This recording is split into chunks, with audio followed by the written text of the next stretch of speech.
لە دوایین کۆبوونەوەی خۆیدا ئەنجومەنی سەرکردایەتی کۆمەڵی دادگەری بڕیاری ئاڵوگۆڕی پۆستی بەرپرسی مەکتەب و مەڵبەندەکانی دا.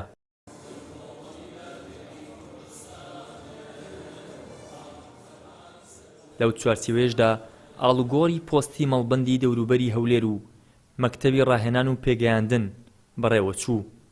ئەمڕۆ لە بەرپرسی مەڵبەندی 11 دەست بەکار بوو.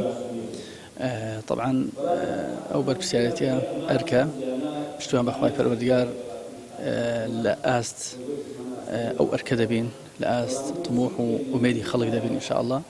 ئەو لە پۆستە بەکاردێنین بۆ خزمەتی ئیسلام، بۆ خزمەتی مسلمانان، بۆ خزمەتی کۆمەڵگەمان پشتیوانی خوای پەروەردگار.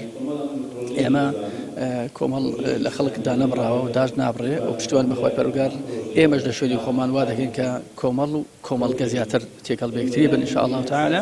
بەڵێنەدەم هەموو هەوڵێکی خۆم بخەمەگەڕ لەم مەکتەبەدا بۆ پێگەیاندنی کەوادیری خۆمان و دڵسۆزی و خەمخۆری بۆ بەرەو پێشچوون و گەشتکردن و بەرەو پەرەپێدان بە تواناکانی کەوادیری خۆمان لەو بوارانەی کە پێویستن و لە خزمەتی بەرەو پێشچوونی کار و پرۆژەکانی کۆمەڵی دادگەریدا بێت. لەو بارەیەشەوە ئەندامێکی مەکتەبی سیاسی کۆمەڵ دەڵێت لە ئێستادا کۆمەڵ پێویستی بەوەیە بەخۆیدا بچێتەوە و پێکهاتەی دوای کۆنگرەی 5 ئەنجام بدات.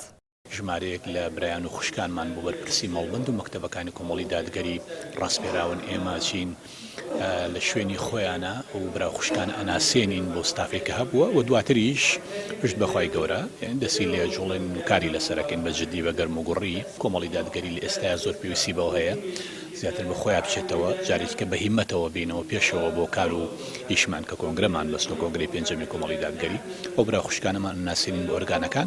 بڕیار وایە کۆمەڵی دادگەری کوردستان پێکهاتەی سەرجەم ئۆرگانەکان ئەنجام بدات کە لە دوای کۆنگرەی 5 و بەهۆی هەڵبژاردننی ئەنجومەنی نوێنەرانەوە دواخرابوو.